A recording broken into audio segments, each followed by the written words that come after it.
Assalamualaikum warahmatullahi wabarakatuh. Apa khabar semua? Selamat datang ke kelas Sains tahun 4 bersama dengan Cikgu Fahan. Jadi hari ni kita akan buat perbincangan modul kita. Dah sedia semua? Okey, apa yang cikgu nak awak ada sekarang ialah modul awak dan buku teks sebagai rujukan. Jangan lupa alat tulis. Okey, sekarang kita tengok pada modul kita. Tajuk kita ialah masih lagi dalam tajuk bahan, iaitu subtajuk sifat bahan. Jadi tanpa melengahkan masa lagi, kita tengok pada muka surat yang pertama. Okey, dekat sini dikata lengkapkan peta minda di bawah. Ada 6 sifat bahan. Jadi dalam video ini mungkin kita akan bincang 3 sifat bahan dahulu. Kemudian pada video akan datang barulah kita bincang lagi 3 sifat bahan.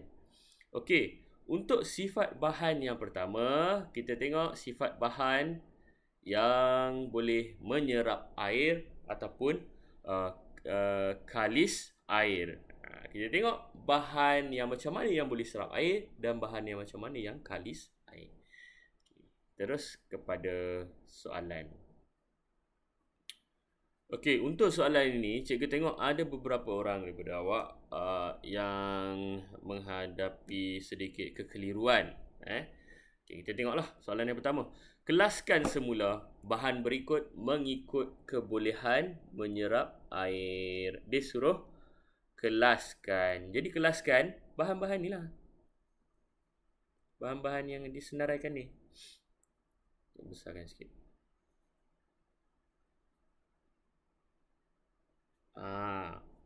Ada yang lukis objek menyerap air, dia lukis pula span. Objek kalis air, dia lukis botol. Cikgu bukan soalan ni bukan suruh lukis, dia suruh awak kelaskan alat-alat objek-objek yang diberi ni. Contoh tisu. Zoom sikit lah. Kat sini kan dah ada senarai. Jadi awak ambil objek-objek yang disenaraikan ni, masukkanlah dalam jadual. Okey, tisu boleh menyerap air ke tak?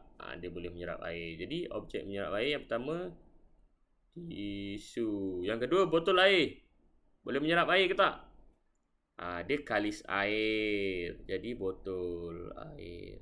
Tulis.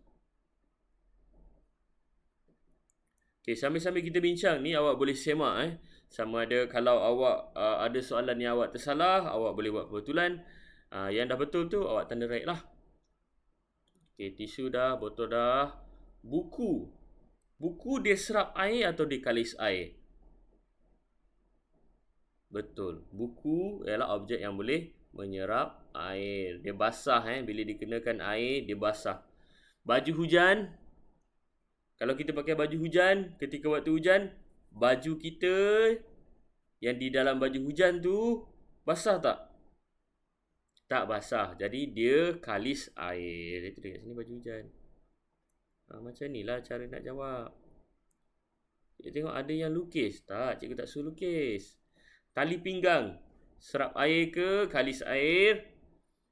Okey, tali pinggang ialah objek yang kalis air. Sorry. Bukan kalis air. Tulis tali pinggang.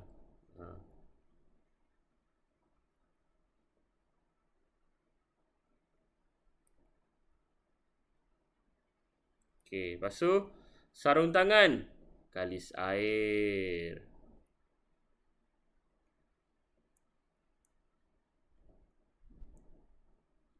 Duit shilling.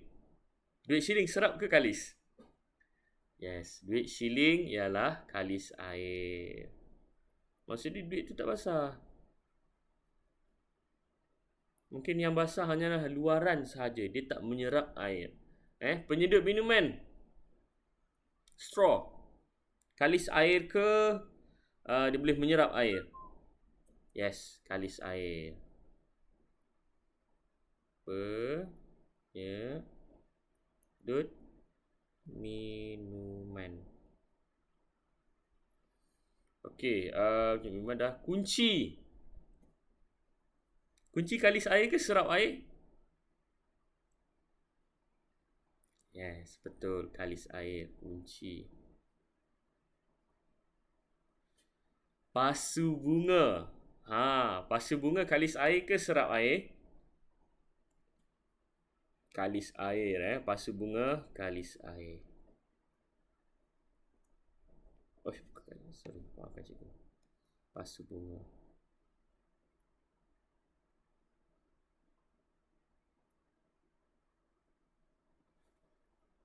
Guli, kalis air. Dia apa lagi? Pensel, serap air ke kalis air? Pensel, serap air ke kalis air? Sebab cikgu nak awak teka. Pensel dia serap air, tapi kebolehan menyerap air dia rendah. Sebab dia buat daripada kayu.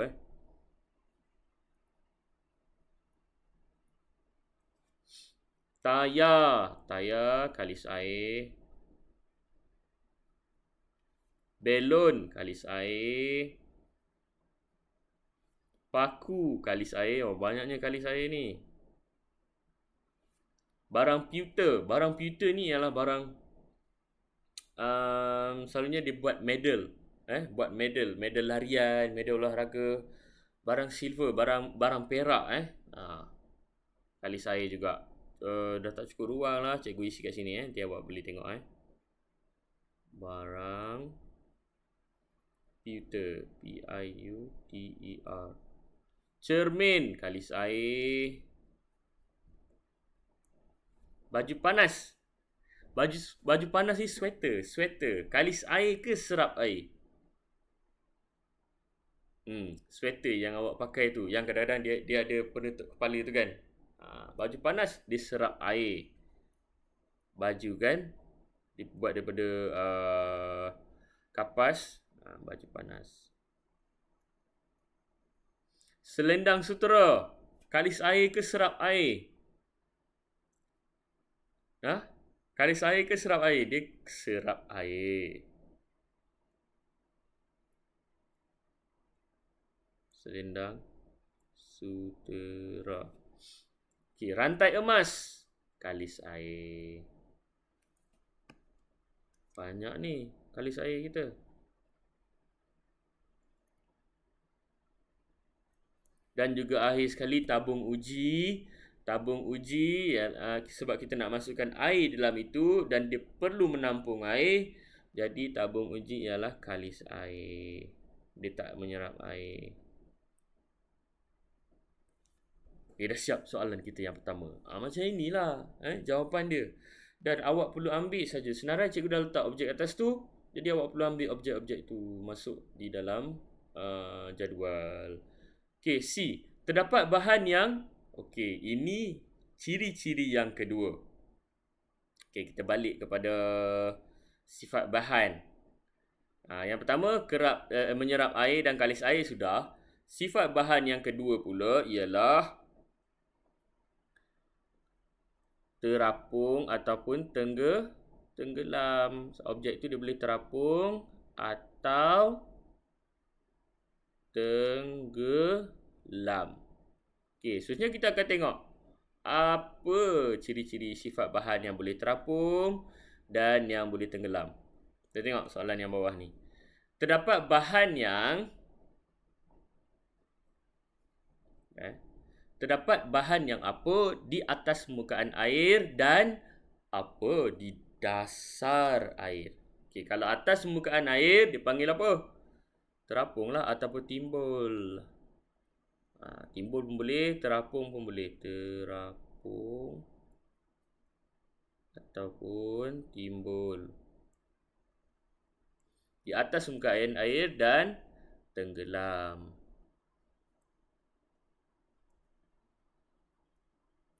Di dasar air. Objek yang dihasilkan dari bahan bahan apa? Bahan apa? Okey, jadi objek yang dihasilkan dari bahan logam, jawapan dia, dari bahan logam dan bahan batuan akan tenggelam di dalam air seperti emas dan kaca. Seperti emas dan kaca dia tenggelam di dalam air. Dan objek yang dibuat daripada bahan kayu dan bahan sintetik akan timbul di dalam air. Kalau bahan yang berkayu, dia akan timbul dalam air. Bahan sintetik seperti plastik, seperti getah, kebanyakannya dia akan timbul di dalam air. Okey, sekarang dah siap dua sifat bahan. Jadi seterusnya, sifat bahan yang terakhir di dalam video ini kita akan bincang ialah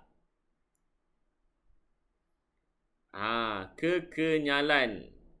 Sifat bahan ni ialah kekenyalan. Okey, apakah itu kekenyalan? Kekenyalan tu apa? Contoh objek yang kenyal. Okey, kenyal ni senang sahaja. Contoh kalau awak ambil getah. Getah kat rumah mesti ada getah kan? Okey. Kekenyalan ni adalah contoh macam cikgu bagi tahu seperti getah. Kebolehan sesuatu bahan untuk kembali kepada keadaan asalnya. Contoh, getah. Kalau awak tarik dia akan memanjang kan? Lepas tu bila kita lepas, dia akan kembali kepada bentuk asal. Sama ada kekenyalan ni boleh juga objek yang kita picit. Contoh macam belon yang telah ditiup. Kita picit belon tu, dia macam lepeh kan. Kemudian bila kita lepas, dia kembali ke bentuk asal. Itu kekenyalan. Sama juga macam spring. Spring kita tarik, dia memanjang. Bila kita lepas, dia kembali kepada bentuk asal. Jadi itu ialah kekenyalan. Itu ada siapa tanya cikgu je. Itu cikgu tak pasti apa itu kekenyalan. Jadi ini jawapan dia, kekenyalan. Okay, sekarang kita tengok jawapan untuk kekenyalan. Definisi kekenyalan macam cikgu bagi tahu tadi, kita boleh tulis kebolehan.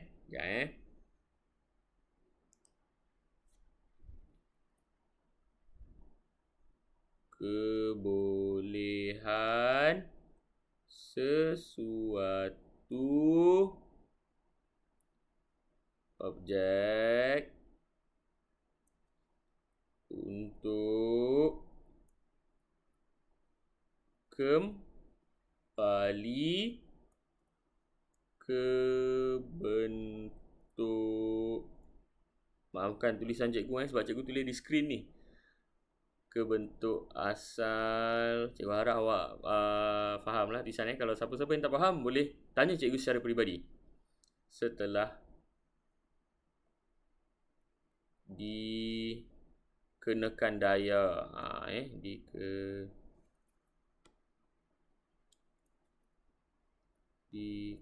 Dikenakan daya.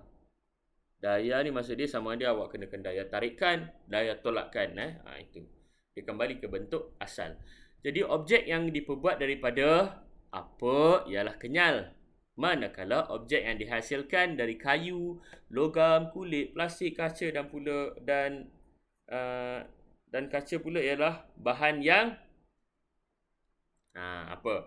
Okey, selanjutnya objek yang diperbuat daripada getah ialah kenyal. Manakala objek yang dihasilkan dari kayu, logam, kulit, plastik dan bahan kaca pula ialah bahan yang tidak kenyal.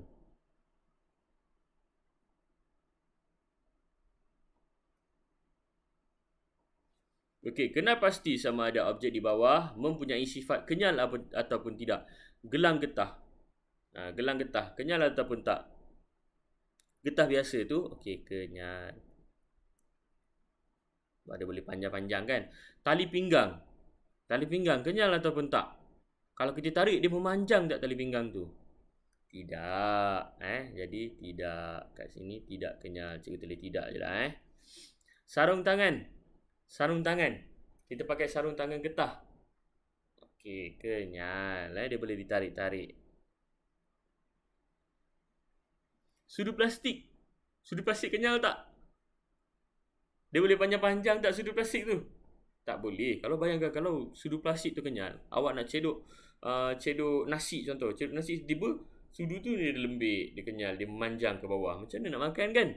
Okay, jadi dia tidak kenyal. Belon, cikgu dah bagi tu jawapan dah tadi, dia kenyal. Pensel kenyal ke tak? Tidak kenyal. Sebab dia keras dia maksudnya dia tak boleh ditarik-tarik, dia tidak boleh dibengkokkan, dia tak boleh ditekan-tekan untuk kembali ke bentuk asal, tak Kalau pensel tu awak bengkokkan, dia patah. Dan dia tak akan kembali ke bentuk asal. Rosaklah pensel awak. Rod kaca tidak kenyal. Tapak kasut sekolah. Kasut sekolah awak, tapak dia kenyal ataupun tidak?